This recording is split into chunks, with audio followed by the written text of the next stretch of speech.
Hello viewers, আসসালামু আলাইকুম। একাই শিখুন মাইক্রোসফট ওয়ার্ড ধারাবাহিক টিউটোরিয়াল পর্বের ষষ্ঠ পার্ট। এই পার্টে আমি দেখাবো কিভাবে আপনারা প্যারাগ্রাফ মেনুর আন্ডারে থাকা বিভিন্ন কমান্ড, যেমন লাইন স্পেসিং, তারপর সর্টিং, তারপর ব্যাকগ্রাউন্ড চেঞ্জ, এই কাজগুলো আপনারা করতে পারবেন। লাইনের এক লাইন থেকে আরেক লাইনের দূরত্ব কিভাবে আপনারা কম বেশি করবেন, তারপর টেবিলের মধ্যে বিভিন্ন সারি বা কলাম কিভাবে রং করবেন, সেই বিষয়গুলো আমি আজকে দেখাবো। তো চলুন আমরা একটি এমএস ওয়ার্ডের ফাইল ওপেন করি।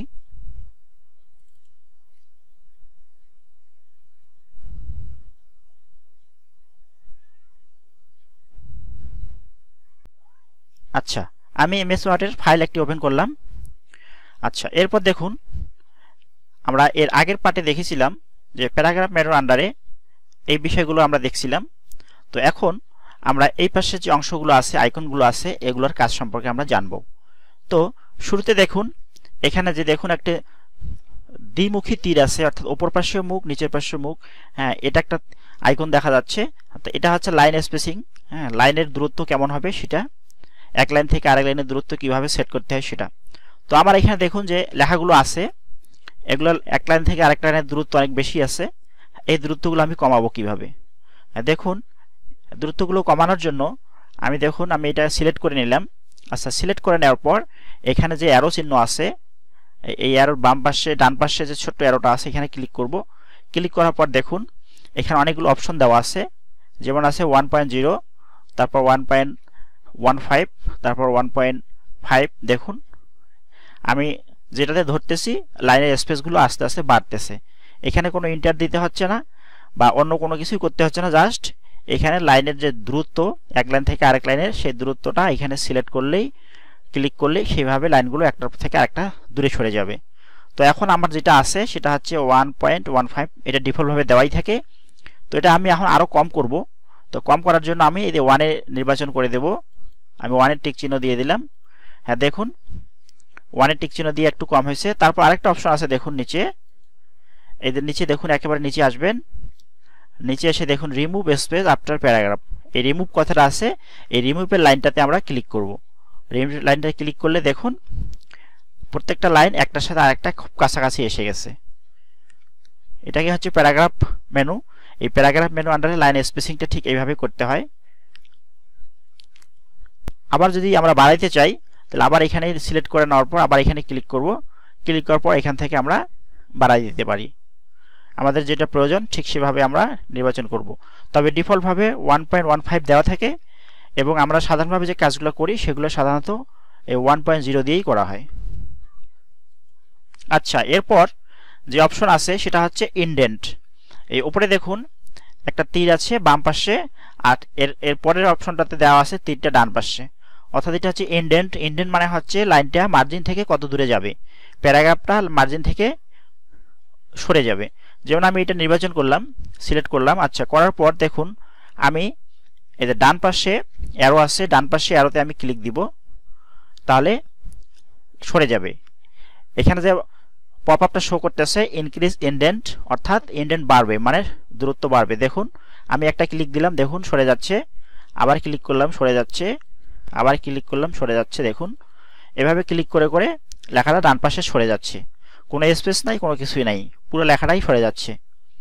আবার যদি আমি এই বাম পাশে যে অপশন আছে, বাম পাশে তীর, এটাতে আমি যদি ক্লিক করি, তাহলে আবার লেখাগুলো বাম পাশে সরে আসতেছে, অর্থাৎ ইন্ডেন্টটা রিমুভ হয়ে যাচ্ছে। তো এটা হলো ইন্ডেন্ট। দুই পাশে দুটা তীর করা আছে। আপনাদের লেখাকে যেভাবে যে পাশে নিতে চান আপনারা এভাবে ইন্ডেন্ট করে খুব তাড়াতাড়ি সম্পূর্ণ লেখাকে নিয়ে যেতে পারবেন। আচ্ছা, এরপর এখানে একটা অপশন আছে, দেখুন এজেড দিয়ে তীর চিহ্ন দেওয়া আছে, নিচের দিকে তীর চিহ্ন করা আছে। এর কাজটা হচ্ছে, এটা হচ্ছে সর্টিং, এটা সর্ট করতে হয়, অর্থাৎ লেখাগুলোকে বড় থেকে ছোট বা ছোট থেকে বড় সাজানো যায়। যেমন আমি এখানে দেখুন আমি পুরো লেখাটাকে সিলেক্ট করে নিলাম। আচ্ছা, সিলেক্ট করে নেওয়ার পর এখানে সর্টিংয়ে যদি আমি ক্লিক করি, দেখুন একটা পপ আপ শো করতেছে। এখানে দেখুন অ্যাসেন্ডিং ডিসেন্ডিং আছে। তো অ্যাসেন্ডিং ডিসেন্ডিং এ আমি যদি অ্যাসেন্ডিং হচ্ছে ছোট থেকে বড়, আর ডিসেন্ডিং হচ্ছে বড় থেকে ছোট। তো আমার এখানে যদি আমি ডিসেন্ডিং করে দেই, আমি ডিসেন্ডিং করে দিলাম, অর্থাৎ বড় থেকে ছোট হবে, দিয়ে আমি ওকে করলাম। হ্যাঁ দেখুন লেখার লাইনগুলো, বড় লাইনগুলো সামনে আসছে, তারপর এভাবে আস্তে আস্তে একেবারে ছোট হয়ে গেছে। এখন এটাকে যদি আমি উল্টা করতে চাই, দেখুন অ্যাসেন্ডিং যদি করতে চাই, অ্যাসেন্ডিং হচ্ছে ছোট থেকে বড়তে যাবে, আমি ওকে করলাম, দেখুন ছোট থেকে বড় হচ্ছে। অর্থাৎ এভাবে আপনারা সর্টিং করতে পারবেন, মানে শ্রেণীবিন্যাস করতে পারবেন, ছোট থেকে বড়, বড় থেকে ছোট। এই কাজটা হচ্ছে এই সর্টিং এর। এরপরে আরেকটা অপশন আছে দেখুন। আচ্ছা এরপরে দেখুন এই যে আমরা এখানে একটা অপশন পাচ্ছি শেডিং। শেডিং একটা অপশন পাচ্ছি, এটা হচ্ছে কালার করা, আপনারা ব্যাকগ্রাউন্ড কালার দিতে পারবেন। তো কিভাবে দিব দেখেন। প্রথমে আমি মনে করেন এই লাইনটাকে আমি সিলেক্ট করে নিলাম, নেওয়ার পর আমি এখান থেকে যদি অ্যারোতে ক্লিক করি, তো এখানে কালারের অপশন আসবে, আমি যেই কালার দিতে চাই সেই কালারে হবে। দেখুন আমার যেটাতে কালারে ধরতেছি সেই কালারে চলে আসতেছে। এটা ব্যাকগ্রাউন্ডটা হয়ে যাবে পুরো লাইনের ব্যাকগ্রাউন্ড। আর যদি আমরা মনে করি যে না আমরা একটা যতটুকু লেখা ততটুকুই ব্যাকগ্রাউন্ড করব, সেক্ষেত্রে আমাদের এইখানকার ব্যাকগ্রাউন্ডটা দিতে হবে। যেমন এখানে যদি ব্যাকগ্রাউন্ড আমি এখানে দিই, দেখুন আমার যতটুকু লেখা ততটুকু ব্যাকগ্রাউন্ড। এটার জন্য আমরা এইখান থেকে যে ফন্ট মেনুতে যে কালার আছে সেই কালার, ব্যাকগ্রাউন্ড কালার আমরা এখান থেকে নেব। আর পুরো লাইনের যদি আমরা করতে চাই, সেক্ষেত্রে আমাদের এইখান থেকে শেডিং অপশন থেকে আমাদের কালার নির্বাচন করতে হবে। আচ্ছা বিষয়টা আরো একটু ক্লিয়ার করি। দেখুন আমার এখানে একটা টেবিল আছে, তো আমি চাচ্ছি যে টেবিলের বিভিন্ন ঘর, মানে বিভিন্ন ঘর বা বিভিন্ন রো কলাম, এগুলো আমি আলাদা আলাদা কালার করব। তো দেখুন আমি এখানে মাউস পয়েন্টার দিয়ে ক্লিক করলাম, ক্লিক করার পর আমি প্রথম ঘরটা একটা রং দিলাম, দেখুন শুধু ঘরটাই রং হবে, পুরো ঘর। আচ্ছা দ্বিতীয়টাতে যদি আমি আরেকটা রং দেই, আমি ইচ্ছা মতো দ্বিতীয়তে একটা রং দিতে পারি। আবার তৃতীয়টা যেটা আছে সেটাতে দেখুন একটা রং দিলাম, এটা আলাদা একটা রং দেই, দেখুন।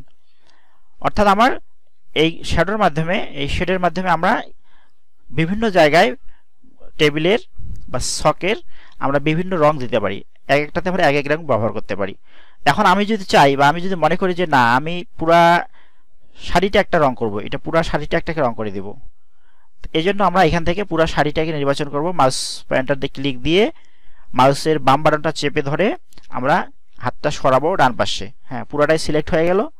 এরপর আমরা এখান থেকে একটা রং নির্বাচন করে দেব। দেখুন আমি কালো যদি দেই, সবুজ দেই, নীল দেই, হ্যাঁ যে রংটা আমি দিব সেই রংটাই হয়ে যাবে। হ্যাঁ দেখুন আমার পুরা শাড়িটা রং হয়ে গেল। এখন আমরা যদি মনে করি যে না আমরা উপর থেকে একই কালার দিব, এই সবকটা আমরা একই কালার দেব, এইভাবে সিলেক্ট করে নেব। সিলেক্ট করে নেওয়ার পর আমরা এখান থেকে একটা কালার দেব। দেখুন আমার এই পাশ থেকে সব এক কালার হয়ে গেছে।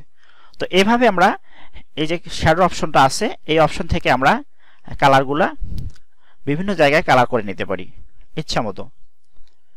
এরপরে যে একটা অপশন আছে সেটা হচ্ছে টেবিলের একটা দেখতে পাচ্ছি। তো এখানে এর অপশনটা হচ্ছে যে অনেক সময় আমাদের কাজ করার সময় যে মানে বিভিন্ন বর্ডার, ডান পাশে বর্ডার, বাম পাশে বর্ডার, উপরে নিচে বর্ডার, এরকম বর্ডার আমরা অনেক সময় ব্যবহার করতে পারি। সেক্ষেত্রে এই বর্ডার দেওয়ার জন্য এখানে দেখুন বিভিন্ন অপশন দেওয়া আছে, bottom border, top border, left border, right border. হ্যাঁ এটাতে আছে নো বর্ডার, নো বর্ডার মানে কোনো বর্ডারই হবে না। এরপর দেখুন অল বর্ডার আছে, তারপর আউটসাইড বর্ডার, ইনসাইড বর্ডার। এভাবে আপনারা বিভিন্ন জায়গায় বর্ডারগুলো ব্যবহার করতে পারবেন। হ্যাঁ যেমন বটম বর্ডার, বটম বর্ডার দেখুন বটম বর্ডারটা এখান থেকে বটম বর্ডার চলে গেছে, এখানকার কোনো লেখাই নেই দেখুন। আবার আমি আন্ডু করে দেই। হ্যাঁ আবার যদি মনে করেন যে আমরা অন্য বর্ডার, উপর থেকে বর্ডার সরাবো, যেমন টপ বর্ডার, হ্যাঁ দেখেন টপ বর্ডার নাই। তো এভাবে আপনারা বর্ডার, ঘর ঠিক থাকবে, কলাম ঠিক থাকবে, মার্চ না করে এভাবে বর্ডার সরানো যায় বা বর্ডার নেওয়া যায়। আপনাদের প্রয়োজন মাফিক আপনারা ইচ্ছা মতো এখান থেকে বর্ডার নিতে পারবেন। যদি নো বর্ডার করেন, হ্যাঁ যেমন মনে করেন আমি এটা নো বর্ডার করে দিব, হ্যাঁ নো বর্ডার করলে হ্যাঁ দেখুন এখানে কোনো বর্ডারই নেই। টেবিল আছে, ছক আছে, টেবিল আছে, সব আছে, কিন্তু এখানে কোনো বর্ডার নেই। এবং আপনারা ইচ্ছা মতো এখানে লিখতে পারবেন, টেবিল হিসেবে আপনারা লিখতে পারবেন, টেবিলের কোন ঘর আছে সেই ঘর হিসেবে লিখতে পারবেন, কিন্তু কোনো বর্ডার দেখাবে না। তো এভাবে আমরা এই অপশনের মাধ্যমে আমরা টেবিলের বর্ডার নিতে পারি বা বর্ডারকে রিমুভ করতে পারি। তো আজকে আমরা শিখলাম যে লাইন স্পেসিং, তারপর লাইন ইনডেন্ট, শ্যাডো, সর্টিং এবং বর্ডার। এই প্যারাগ্রাফ মেনুর আন্ডারে এই বিষয়গুলো আমরা আজকে শিখলাম। আরেকটা অপশন আছে, এটা অ্যাডভান্স ইউজারদের জন্য, এটা দরকার নেই, এটা খুব একটা লাগে না। তো আমাদের যেটা মোটামুটি দরকার লাগে সেই জিনিসগুলো আমি আলোচনা করলাম। তো আপনারা জিনিসগুলো দেখে ভালোভাবে প্র্যাকটিস করবেন। আর চ্যানেলে যদি নতুন হয়ে থাকেন তাহলে অবশ্যই চ্যানেলটি সাবস্ক্রাইব করবেন, তাহলে পরবর্তীতে এই ধরনের ভিডিও আরও আপনাদের ইউটিউবের হোম পেজে চলে যাবে, আপনারা ভিডিওগুলো দেখতে পারবেন এবং নতুন নতুন অনেক কিছু শিখতে পারবেন। তো সবাইকে ধন্যবাদ, ভালো থাকবেন, আল্লাহ হাফিজ।